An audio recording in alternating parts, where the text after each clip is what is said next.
Listen carefully. There is something most people never understand about relationships. It is not the long messages. It is not the sweet paragraphs. It is not even how often you talk. It is something much simpler. Sometimes, the less you say, the more he thinks. And today, I want to show you something very specific. A simple message, just a few words. But before that, you need to understand something important. If you send messages from anxiety, from fear of losing him, or from overthinking, he feels that energy, even if your words are perfect. And slowly, the connection shifts, not because you did something wrong, but because the energy became too heavy. Now stay with me, because what I'm about to explain will change how you see texting completely. Texting is not just communication. It is emotional positioning. Every message you send is telling the other person one thing. Where do I stand in your emotional world? If you text too much, you are saying, I am available anytime, no matter what. If you double text without response, you are saying, I am waiting for you. If you always initiate, you are saying, I am more invested than you. And attraction does not grow in pressure, it grows in curiosity. And curiosity only exists when something is not fully available. Let me tell you something real. Most people don't lose someone because of a big mistake. They lose them because of small, repeated emotional patterns. Over-explaining, over-texting, over-chasing replies, overreacting to silence. And slowly the other person starts feeling something without even realizing it. I don't have to try that hard anymore.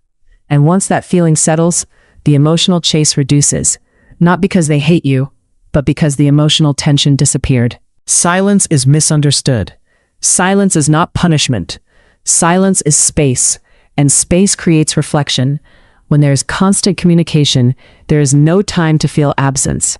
But when communication slows down, the mind starts asking questions. Why did they go quiet? Did I lose them? Do I still matter?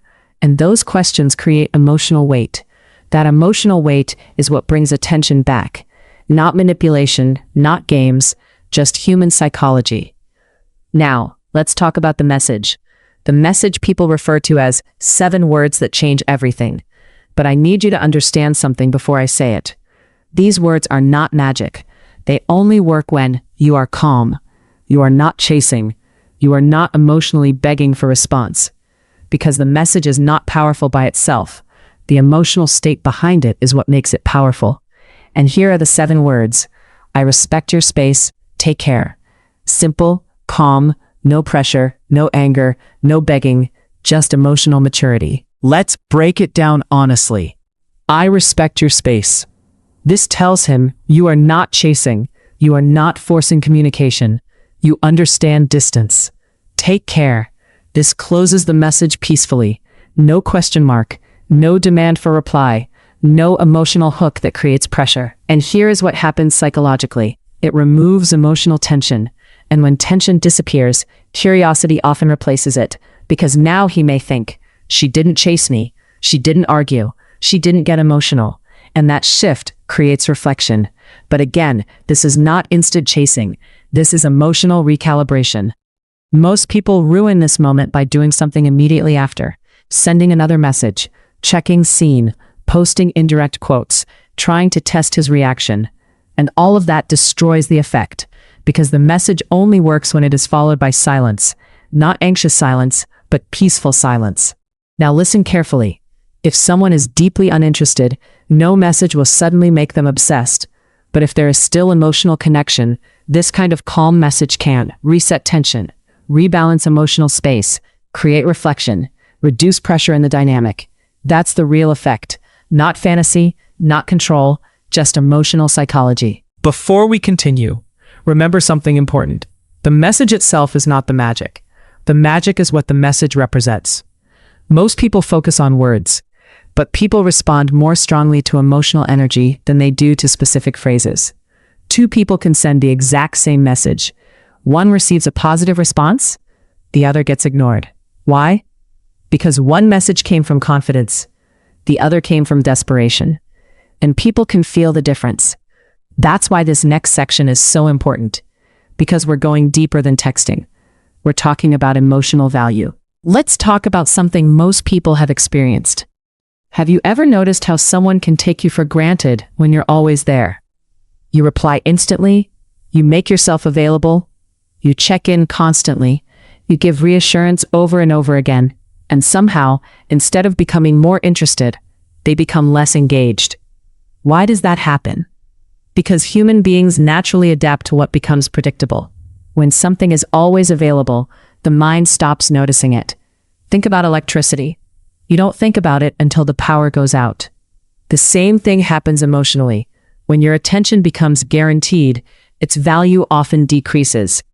This doesn't mean you should play games. It means you should stop giving unlimited access to someone who isn't matching your effort. Many people confuse these two things.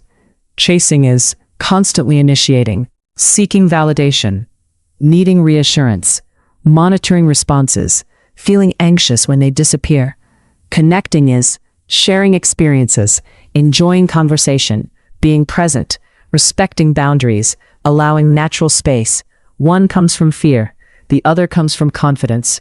And people are generally more attracted to confidence, not arrogance, not coldness, not pretending not to care, just confidence, the quiet belief that your value doesn't depend on someone else's attention. There's usually a moment in every relationship dynamic, a turning point, a moment when one person stops trying to force things and starts accepting reality. Ironically, that's often when the other person starts paying attention again. Why? Because pressure disappeared. Think about it. If someone constantly pulls on your arm, you naturally resist. But when they let go, you often look back, not because you're being manipulated, because the resistance vanished, and now your emotions have room to move freely. Let me tell you about Sarah. Sarah met a guy she really liked. In the beginning, everything felt easy. They texted daily, talked late into the night, shared jokes, shared plans, shared excitement. Then something changed. His responses became shorter, less frequent, less enthusiastic. Sarah noticed immediately, and like many people would, she tried harder. More texts, more check-ins, more questions, more effort. But the more she pushed, the more distant he became. One evening she sat staring at her phone, wondering why someone who once seemed so interested suddenly felt so far away. Then she made a decision, not to punish him, not to manipulate him, not to make him jealous. She simply stopped forcing the connection. She sent one final respectful message, "I respect your space, take care." And then she focused on her own life. No hidden agenda, no countdown timer waiting for his reply, just genuine acceptance. Several days later, her phone buzzed. It was him, not because she used a magic phrase, because the pressure disappeared.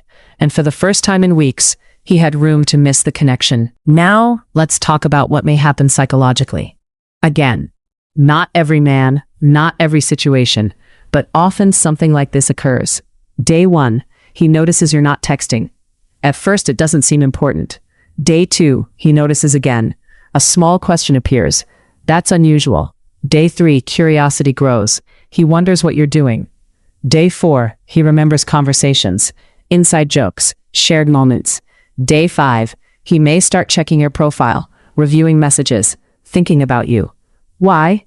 Because people appreciate things differently when they experience their absence. One of the most attractive qualities anyone can have is emotional stability. Not perfection, not pretending to be unaffected, just stability. When someone sees that you can handle disappointment, respect boundaries, stay calm under uncertainty, it creates respect. And respect is one of the foundations of attraction. Compare these two responses. Response A: why aren't you replying? Did I do something wrong? Are you upset? Please tell me. Response B: I respect your space, take care. Which one sounds stronger? Which one sounds more secure? Which one sounds like someone who values themselves? The answer is obvious, and people notice these differences immediately. This is where many people get stuck, because secretly they're hoping for a response. They're waiting, checking, watching, analyzing. But here's the truth. If he doesn't reply, you still win.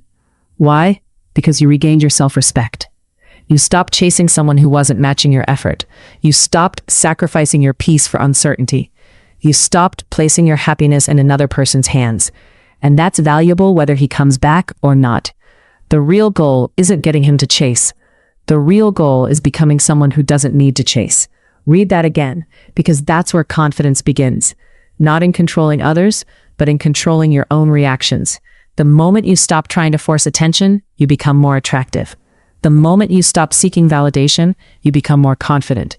The moment you stop over-explaining your worth, people start noticing it themselves. Now here's where things get really interesting, because many people send this message at exactly the wrong time. And when they do, it backfires completely. In the next part, we're going to talk about the 5 worst times to send this message, why timing matters more than wording, the mistakes that instantly destroy attraction, the behaviors that make someone pull away even faster. And one of those mistakes is so common that almost everyone watching has done it at least once. Imagine planting a seed today and then digging it up tomorrow to check if it's growing. Sounds ridiculous, right? Yet that's exactly what many people do when it comes to relationships. They send a message, then immediately start checking. Has he seen it? Why hasn't he replied? Is he online? Did he view my story? Should I send another text? And without realizing it, they destroy the very space that could have allowed the situation to improve. In this section, we're going to talk about the biggest mistakes people make after sending that message, because timing matters, patience matters, and emotional discipline matters even more. Mistake 1. Sending it during an argument. This is probably the most common mistake. Many people send, "I respect your space, take care," right in the middle of a heated argument. And that's not what the message is for. When emotions are running high, those words can sound sarcastic. They can sound passive-aggressive. They can sound like a threat. And that's not the goal. The purpose of the message is peace, not punishment. If you're angry, wait. If you're emotional, wait. If you're trying to make him feel guilty, definitely wait. Because messages sent from anger almost never produce the result people hope for. Mistake 2. Using it as a test. Let's be honest. Some people send the message while secretly thinking, if he doesn't reply within an hour, then I'll know he never cared. That isn't acceptance, that's testing. And tests create disappointment because they come with expectations. The moment you start timing his response, you're no longer giving space, you're monitoring, and the emotional energy shifts back into chasing. Remember, space only works when it's genuine, not when it's disguised as a countdown timer. Mistake 3. Posting indirect messages online. This one ruins more situations than people realize. You send the calm message, then 10 minutes later, you post things like, "People always lose what they don't appreciate. Silence speaks louder than words. Some people don't deserve loyalty." Now suddenly the message doesn't look calm anymore. It looks calculated, and people notice. If you're choosing peace, choose peace completely, not peace followed by emotional broadcasting. Real confidence doesn't need an audience. Mistake 4. Checking his activity constantly.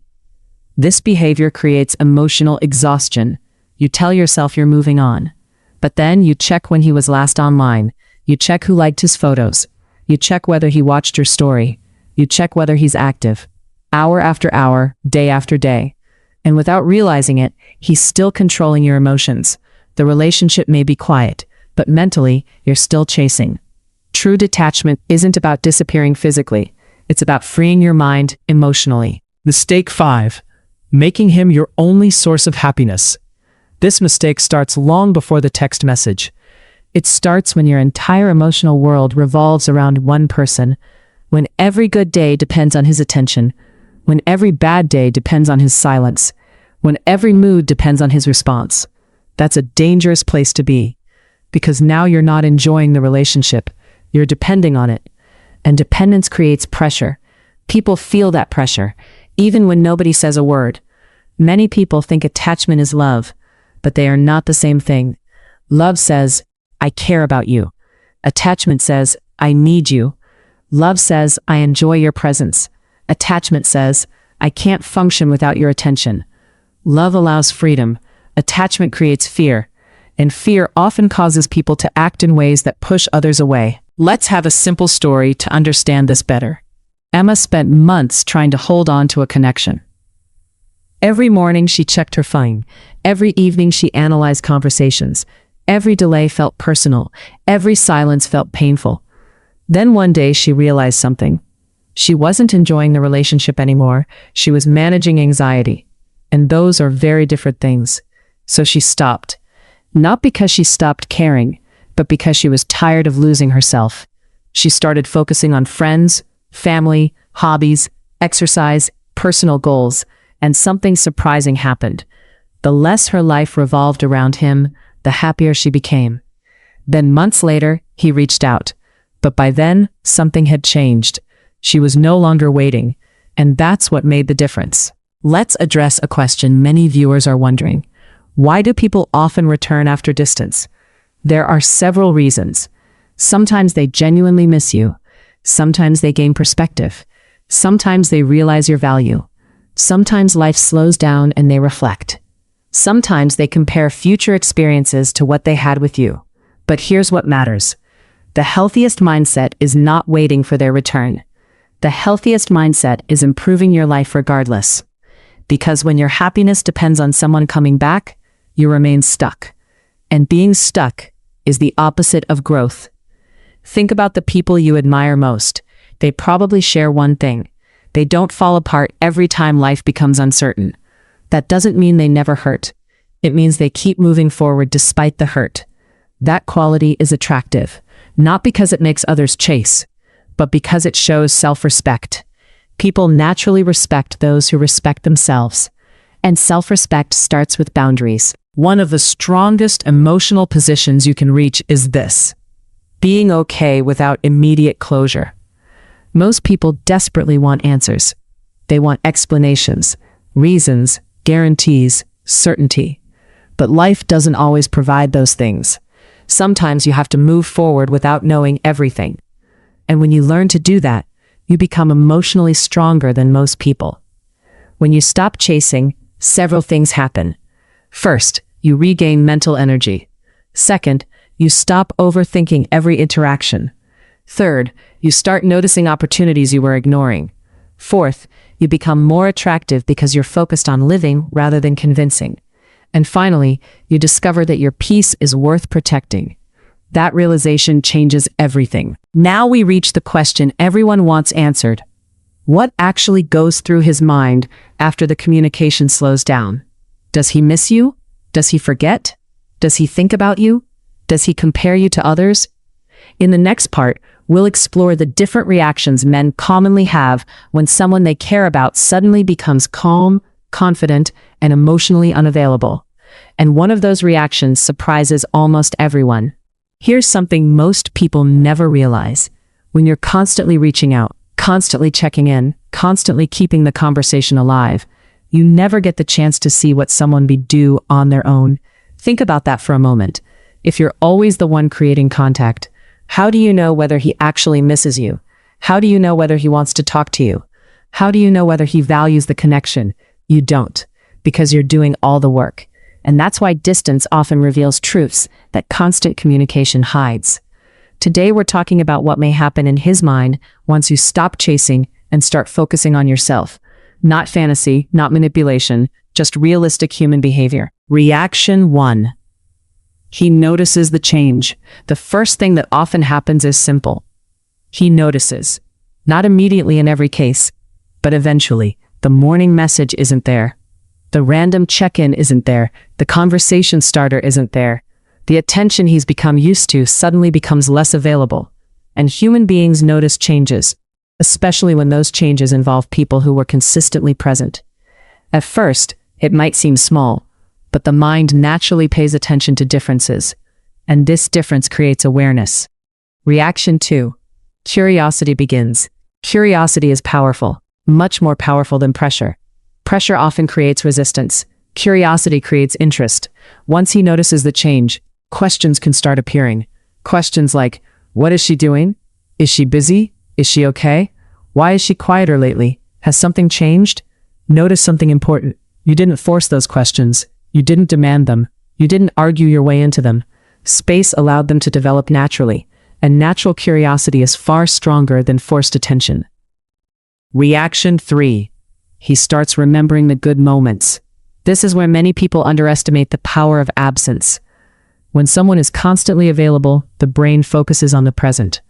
But when someone becomes less present, the brain often starts reviewing memories, the conversations, the laughs, the shared experiences, the inside jokes, the moments that felt meaningful. This doesn't mean he suddenly forgets every problem. That's not how real life works. But distance can create room for perspective. Sometimes people appreciate things more clearly when they're no longer in front of them every day. Reaction 4.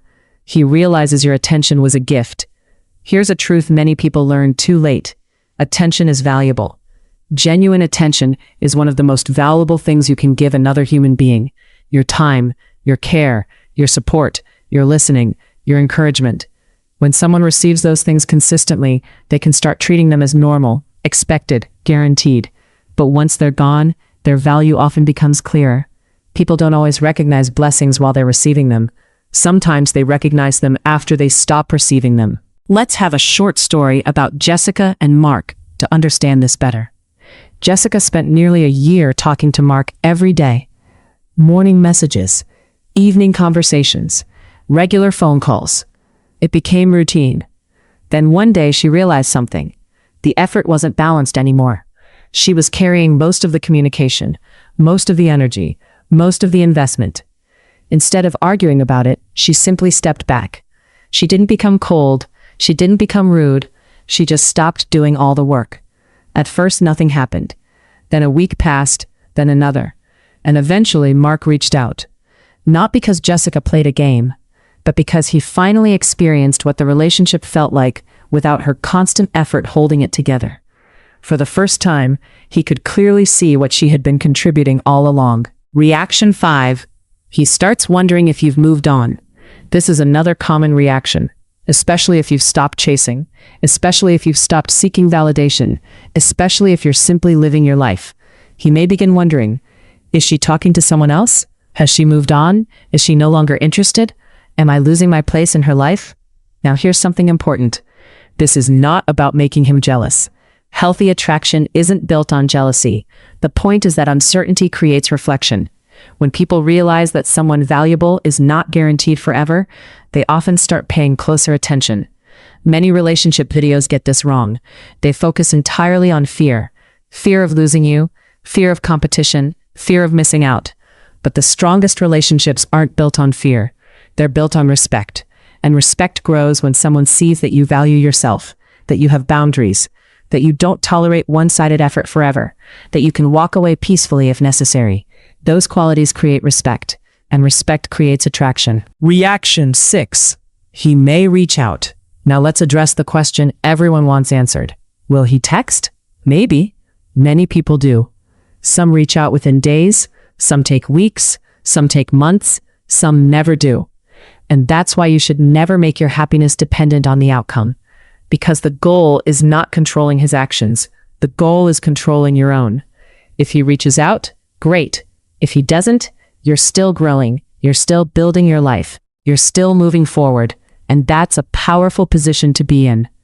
Let's talk honestly. Sometimes people don't come back. Sometimes the chapter ends. Sometimes the relationship runs its course. And while that can hurt, it doesn't mean the experience was meaningless. Every relationship teaches something. Every connection reveals something. Every ending creates room for a new beginning. The strongest people aren't those who never experience loss.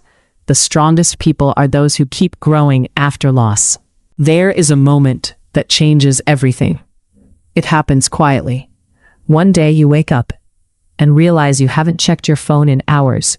You haven't analyzed his last message. You haven't replayed old conversations. You haven't wondered what he's thinking. And suddenly you understand something. Your happiness is returning, not because someone came back, but because you came back to yourself. That's the moment real healing begins. Confidence is attractive because it feels safe. People trust confident individuals, not loud confidence, not fake confidence, real confidence. The kind that says, I enjoy your presence, but I don't need to lose myself to keep you. That's powerful because it comes from self-worth rather than fear. And self-worth changes how you communicate, how you date, and how you handle uncertainty. The biggest lesson isn't about texting. It isn't about the 7 words. It isn't even about getting him to chase. The biggest lesson is this. The moment you stop trying to force someone's attention, you become free. Free to grow, free to heal, free to focus on your goals, free to build a life that doesn't depend on someone else's choices. And that freedom changes everything. In the final part, we're going to talk about the ultimate mindset that makes people naturally attractive, why emotional independence changes relationships, the surprising reason some people become more desirable after a breakup, how to become the person others respect, value, and remember, and most importantly, how to stop chasing forever and start living with confidence, regardless of who stays or who leaves. At the beginning of this video, we talked about a simple message. 7 words, a short text, a calm goodbye. And perhaps by now you've realized something important. The message was never the real secret. The real secret was the person who could send it without fear, because anyone can send a text. But not everyone can genuinely let go of the outcome. And that is what we're talking about in this final chapter. The mindset that changes everything, not just in relationships, but in life. Many people spend years waiting for a text, waiting for an apology, waiting for closure, waiting for someone to finally choose them. And while they're waiting, life keeps moving. Opportunities pass. Memories are never made. Dreams are postponed. Happiness gets delayed, all because they tied their emotional well-being to another person's decisions. But one day something shifts. One day they realize, my life cannot stay on pause while I wait for someone else to decide my value. And from that moment forward, everything changes. Because happiness stops being something they hope to receive. It becomes something they choose to create. Let's talk about self-respect. Not the social media version, not the quote posting version, real self-respect. Real self-respect means keeping your promises to yourself, walking away from disrespect, maintaining your standards, protecting your peace, refusing to beg for attention. People notice that, not because you're trying to impress them, but because confidence naturally shows itself. When someone sees that your happiness doesn't depend entirely on them, they often respect you more. Because healthy people respect healthy boundaries. Let's have a brief story to reflect this better. There was a woman who spent nearly 2 years trying to save a relationship. Every disagreement became her responsibility. Every silence became her problem to solve. Every distance became her burden to carry. She exhausted herself trying to keep everything together. One day she finally asked herself, what would happen if I stopped carrying all of this alone? So she did. Not angrily, not dramatically, quietly. She focused on her health. She focused on her career. She focused on her friendships. She focused on becoming someone she was proud of. Months later, the man returned. But the most interesting part of the story wasn't that he came back. The most interesting part was that she no longer needed him to. For the first time, her happiness wasn't attached to his decision, and that's what made her powerful. Think about the people you've never forgotten. Often they weren't the loudest. They weren't the most dramatic. They weren't the most demanding. They were simply comfortable with themselves. They knew who they were. They had purpose. They had direction. They had boundaries. And because of that, their presence felt different. People remember individuals who have a strong sense of self, because authenticity is rare. Validation feels good. Everyone enjoys being appreciated. There's nothing wrong with that. The problem begins when validation becomes necessary. When every day depends on who texted, who liked your photo, who called, who paid attention. Now your emotional state belongs to everyone except you. And that's exhausting. True confidence develops when appreciation becomes a bonus instead of a requirement. You enjoy it when it comes, but you don't fall apart when it doesn't. Many viewers came here hoping to learn how to make someone chase, but the most attractive thing you can do is surprisingly simple. Build a life you genuinely enjoy. That's it. Not because you're trying to make someone jealous, not because you're trying to prove something, not because you're trying to win a breakup, because your life belongs to you. And when someone has goals, purpose, growth, passion, peace, they naturally become more attractive. People are drawn to those who are moving forward. Real attraction isn't anxiety. Real attraction isn't obsession. Real attraction isn't emotional dependency. Real attraction is mutual effort, mutual respect, mutual interest, mutual investment. When one person is carrying everything, eventually they become exhausted. Healthy relationships don't require one person to do all the work. They require both people to choose each other repeatedly. One of the strongest things a person can learn is how to leave without bitterness. Not every relationship is meant to last forever. Not every connection is meant to become permanent. And that's okay. Sometimes maturity means accepting reality rather than fighting it. Sometimes strength means releasing what no longer serves you. Sometimes growth means moving forward peacefully, respectfully, confidently. Let's return to those 7 words one last time. I respect your space. Take care. Why are they powerful? Not because they manipulate someone, not because they force attraction, not because they guarantee a response. They're powerful because they communicate something rare. They communicate dignity. They communicate calmness. They communicate self-respect. And regardless of what happens next, those qualities always benefit you. Maybe he texts back. Maybe he doesn't. Maybe he misses you. Maybe he doesn't. Maybe the relationship returns. Maybe a new chapter begins elsewhere. What matters most is this: you remain whole. You remain valuable. You remain capable of building a meaningful life. No single person has the power to determine your worth. And once you truly understand that, relationships become healthier because they're no longer based on fear. They're based on choice. Before you leave, remember this: the goal was never to become someone who makes people chase. The goal was to become someone who never has to chase. Someone who values themselves. Someone who respects themselves. Someone who can love deeply without losing themselves. Because the people who leave the strongest impression aren't the ones who beg to be chosen. They're the ones who know their worth whether they're chosen or not. And when you reach that point, something amazing happens. You stop worrying about who is chasing and start focusing on where you're going. Thank you for watching. Take care of yourself. And never forget, the relationship you have with yourself will always be the most important one in your life.